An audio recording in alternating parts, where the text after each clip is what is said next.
Why does Big P live in a one-bathroom house? A study in mob frugality and poor life choices.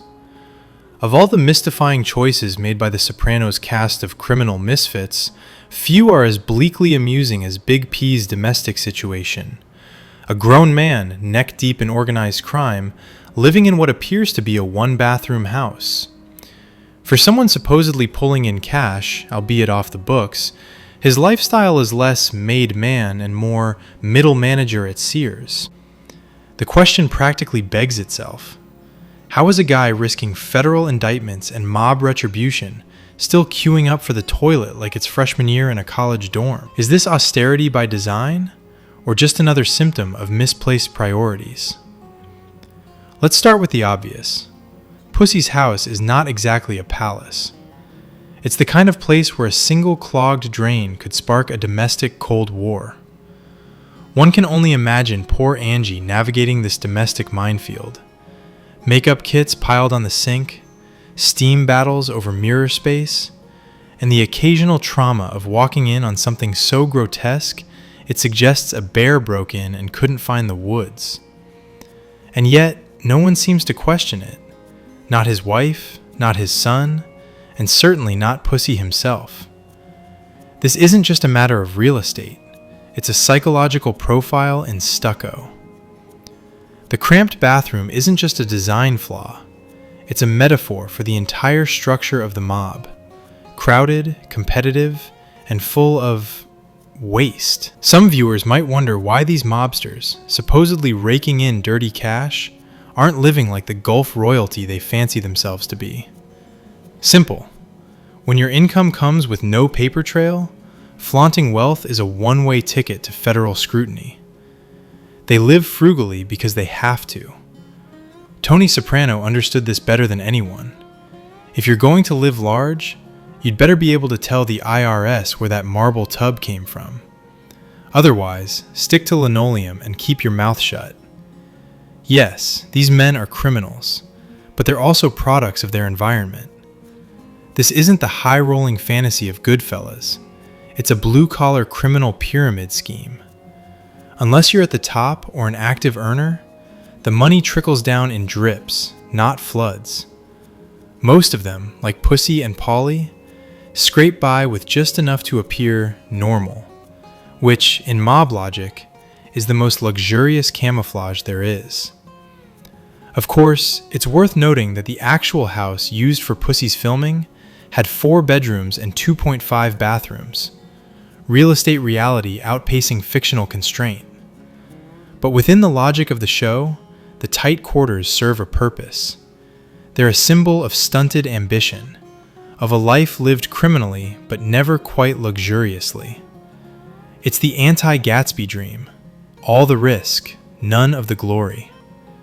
So, next time you see Big Pussy hunched over in his tiny Jersey bathroom, remember, this is what happens when you sell your soul for cash, but can't afford a second toilet. Crime may pay, but apparently, it doesn't cover renovations. Richie Aprile wasn't misunderstood, he was just mean. And that's exactly why he's the most terrifying man the Sopranos ever produced.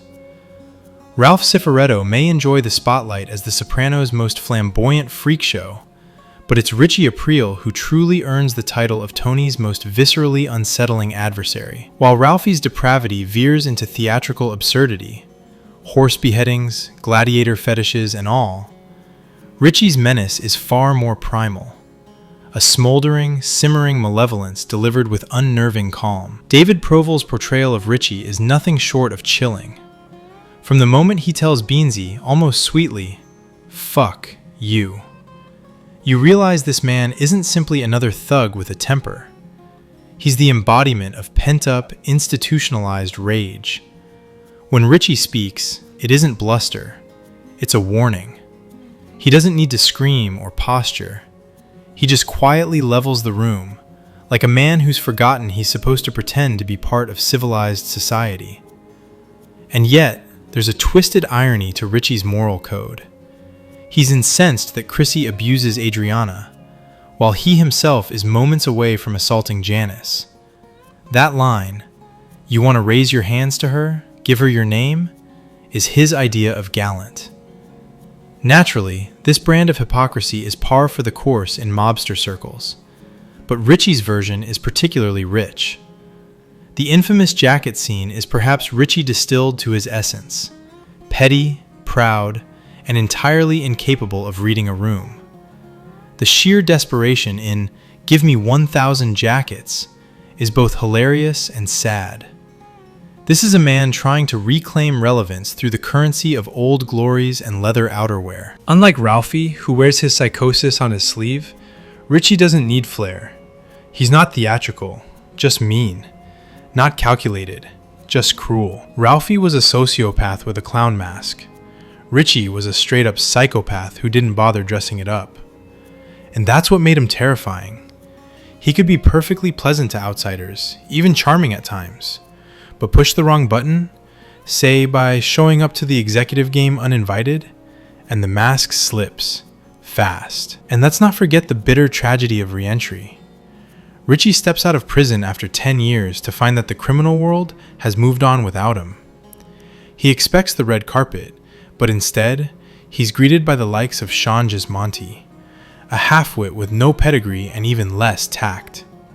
Had Tony been the one behind bars and emerged to find this new generation in charge, there would have been blood in the streets. Richie, for all his faults, and there were many, wasn't wrong to resent the vacuum left in his absence. Ultimately, it was Janice who put an end to Richie's reign of petty terror, proving once and for all that behind every miserable man in The Sopranos is a woman who's had enough. A bullet to the chest over veal parm? Poetic, really. Whatever happened there, indeed. Richie Aprile wasn't the most complex villain. He didn't have Ralphie's narrative range or Tony's existential angst. But he didn't need it. He was the first truly unwelcome ghost from the past, unrelated by blood, unrepentant, and unmistakably dangerous. And for that, he deserves more than a jacket. He deserves a crown. A spiked one. The show's biggest creative genius may have made its most forgettable cameo, and no one noticed. There's a particularly forgettable comedian in season 1 of The Sopranos, whose performance is so uninspired, it managed to spark a minor identity crisis among viewers. For a moment, longer than one would like to admit, some genuinely believed this mediocrity was David Chase himself, making a blink and you'll regret it cameo. After all, The Sopranos was notorious for stuffing its episodes with staff cameos. Why not assume the mumbling comic on stage was the showrunner, indulging in a moment of screen time? Unfortunately, that assumption gives both the performance and David Chase far too much credit. In reality, Chase does appear on screen, just not here. His actual cameo, if one dares to call it that, occurs in Commendatori, where he blends into the scenery as one of the brooding Italian locals. A perfect fit considering the role required no comedic timing, enthusiasm, or visible will to live. But back to the misidentified stand-up. The performance is, by most measures, dreadful. The kind of comedy that makes the audience long for an early commercial break, or, failing that, the sweet release of silence. Yet, buried beneath the disdain, there's an almost begrudging appreciation for the character's utilitarian function. He possesses two distinct sets, one appropriately blue for the Bada Bing crowd, and another sanitized enough for the residents of Greengrove.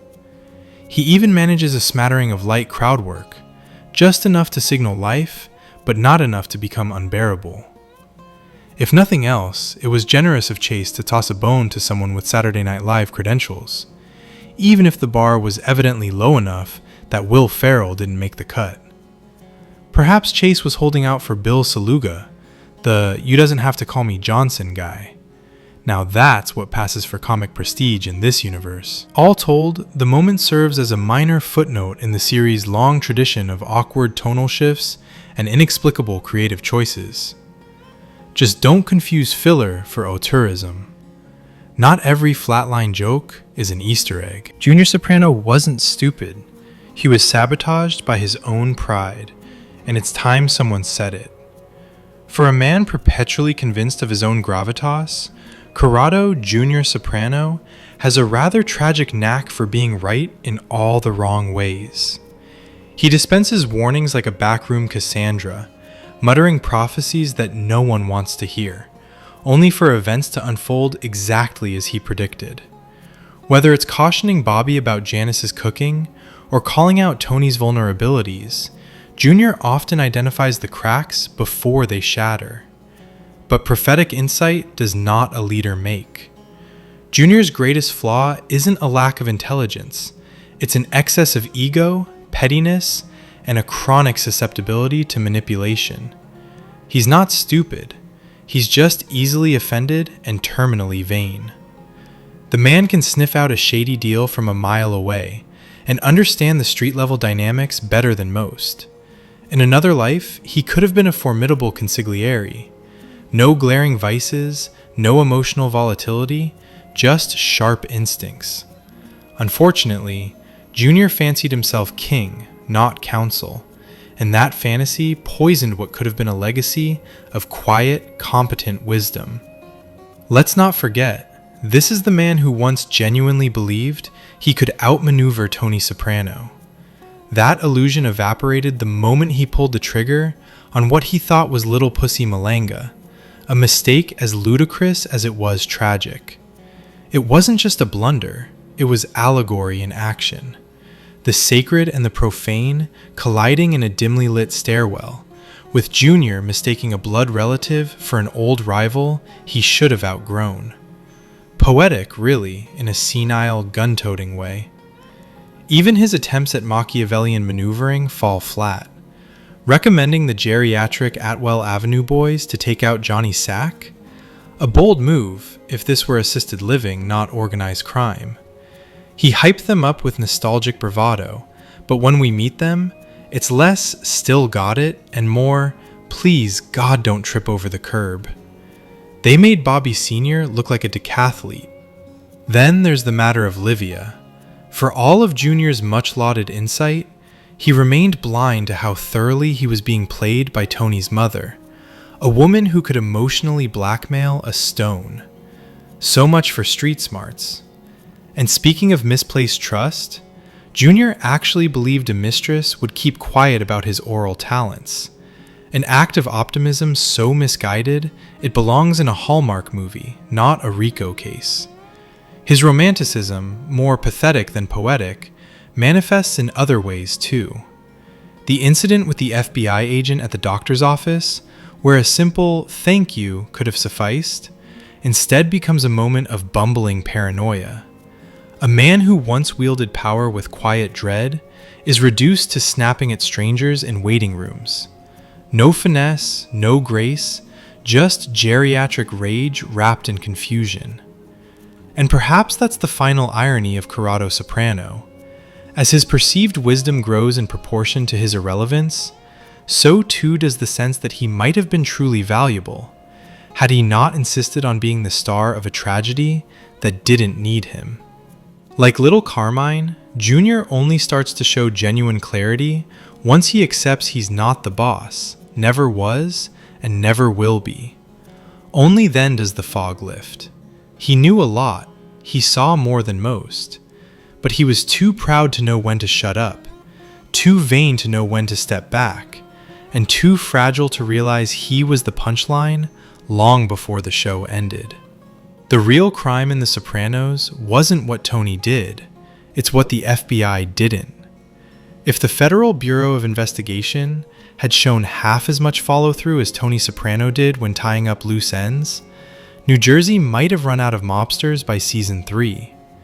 But in The Sopranos, high-profile disappearances, obvious murders, and brazen public executions seemed to pass unnoticed by the law, as if the FBI were under strict orders to avoid doing anything that might resemble actual investigation. Let's begin with Salvatore Big Pussy Bonpensiero, a known informant. Then, poof, he vanishes. No body, no follow-up, no concern from the authorities. One assumes the feds just chalked it up to Adult Swim at the bottom of the Atlantic and called it a day. Somehow, the sudden disappearance of a federal informant didn't even merit a quiet question or an ounce of suspicion. Maybe they figured he joined the witness protection program without telling them. Then there's Matthew Bevilacqua, gunned down in broad daylight. There was even an eyewitness who initially identified Tony as the shooter before recanting. A classic case of, I saw it, never mind. One would think the FBI might take an interest in this execution, considering Bevilacqua's well-known ties to Christopher Moltisanti, himself practically a walking RICO charge. But no, the case was declared dead on arrival, literally. Tracy's disappearance is even more telling. A young woman, mother to a child, suddenly vanishes. She worked at the Bada Bing, a business closely associated with the Sopranos.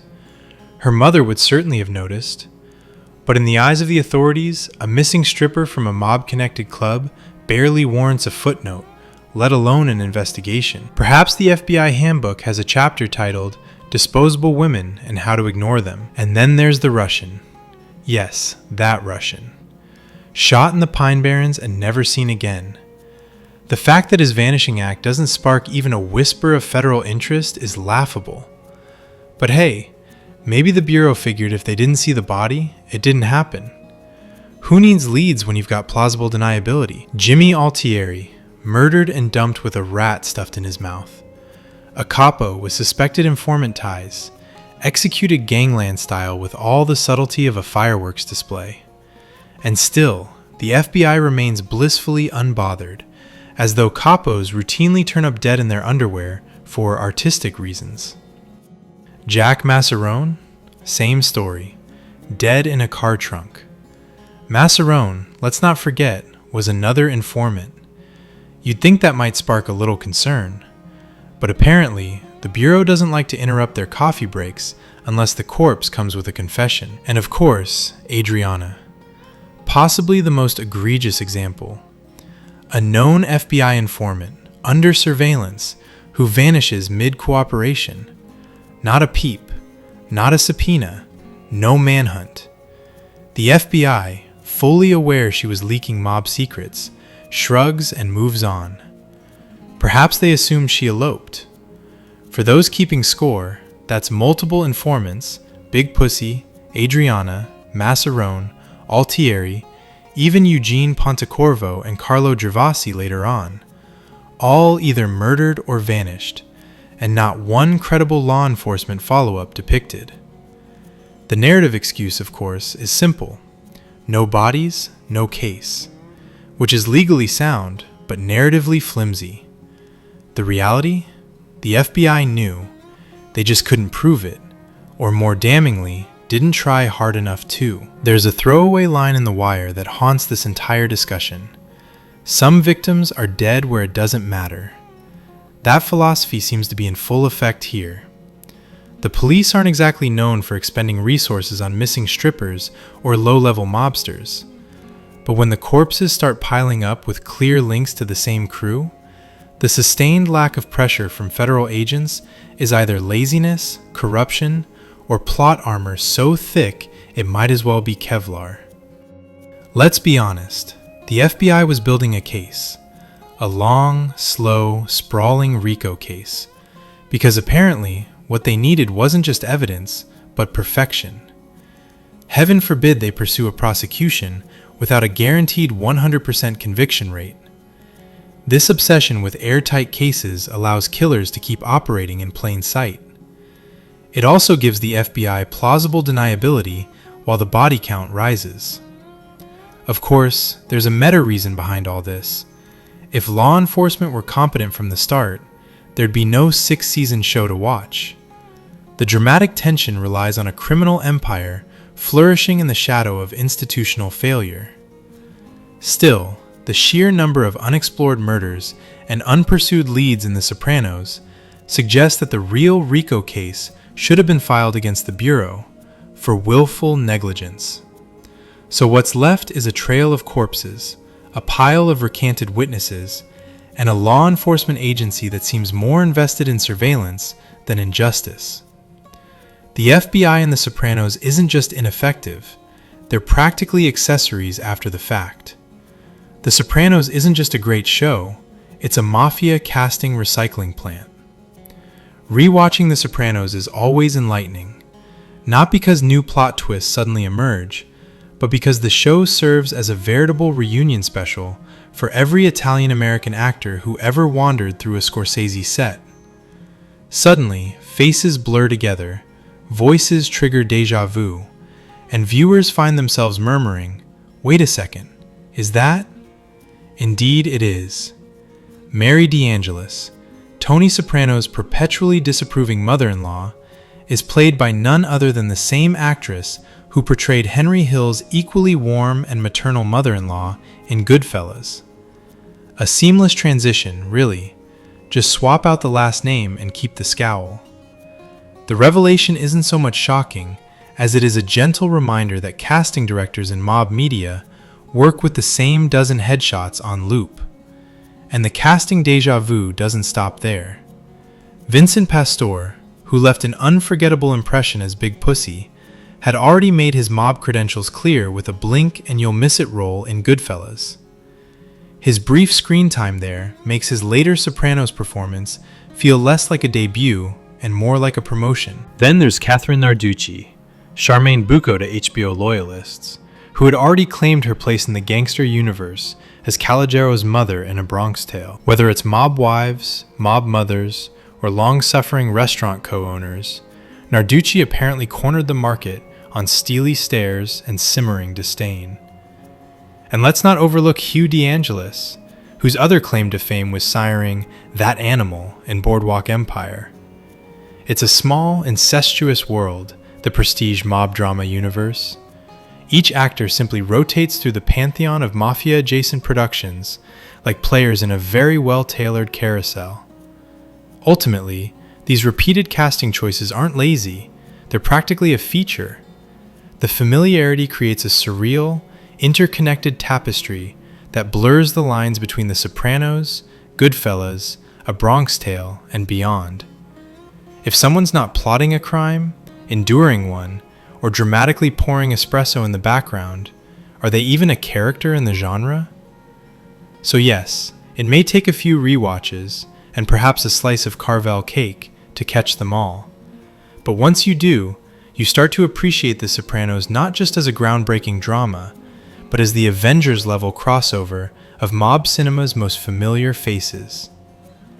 Janice didn't fall in love with Bobby, she calculated him, and it worked. Bobby Baccalieri was never the sharpest knife in the drawer, but even dull blades deserve better than Janice Soprano, the opportunistic manipulator who clung to his grief like a barnacle to a sinking ship. One moment, Bobby is mourning his late wife, gently steaming his chicken marsala, and the next, Janice has elbowed her way into his kitchen, his home, and eventually, his bed. And for what? A free pass into the cozy, no heavy lifting lifestyle of a mob wife? Let's be clear, Janice didn't win Bobby's heart. She outlasted and outmaneuvered the competition, mainly Jojo Palmice, who was kind, warm, and clearly interested in a genuine connection. Jojo brought dinner. Janice gave it away to Uncle Junior. That's not just rude, it's a territorial move, a quiet declaration. This house is mine now. And Bobby, bless him, let it happen.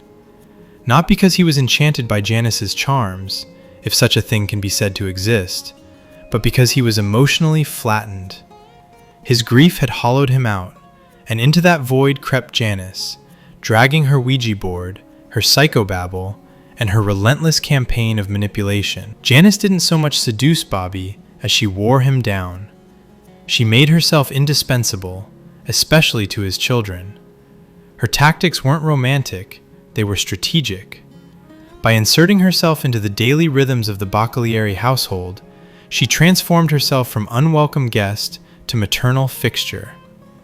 Meanwhile, Jojo, who, it's worth noting, was Mikey Palmice's widow and part of the same social circle, made a single respectful appearance and was promptly edged out. Not because she lacked interest, but because Janice made sure no other woman stood a chance. Let's not pretend this was some tragic romance. Janice wasn't looking for love. She was looking for stability, power, and a shortcut to the cushy mob wife lifestyle her mother never quite pulled off. Her pattern is painfully obvious. She returns to the East Coast with a singular mission: to attach herself to a made man and ride that gravy train to the finish line. First, Richie April. She tried goading him into a coup that would have handed her a seat at the throne. When that fizzled, mostly because she murdered him in the kitchen, she moved on to Ralph Cifaretto. But Ralphie, unpredictable and vulgar even by mob standards, was a dead end.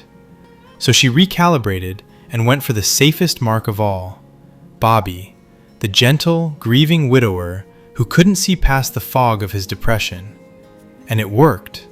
She got the house, the ring, the kid, and eventually the golden ticket: leverage over Tony. Bobby, once a reserved and relatively innocent man, was transformed into just another pawn in Janice's lifelong game of, how can this man benefit me? In the few moments Bobby did push back, demanding anger management for instance, there was a flicker of resistance. But by then, it was too late. The trap had been sprung. Janice wasn't merely visiting anymore. She had fully embedded herself into his life, his home, and his fate. It's not love, it's conquest. Janice didn't marry Bobby out of affection. She married him out of calculation. Jojo was sweet, stable, and sincere. Janice was relentless. And in the cruel logic of the Sopranos universe, relentless always wins. So yes, Bobby deserved better, but like so many in this world, he mistook presence for love and persistence for loyalty. Janice didn't just take advantage of Bobby, she embodied every bad decision he was too numb to avoid. And in doing so, she finally completed her own self-serving arc: mob wife, mother, manipulator supreme.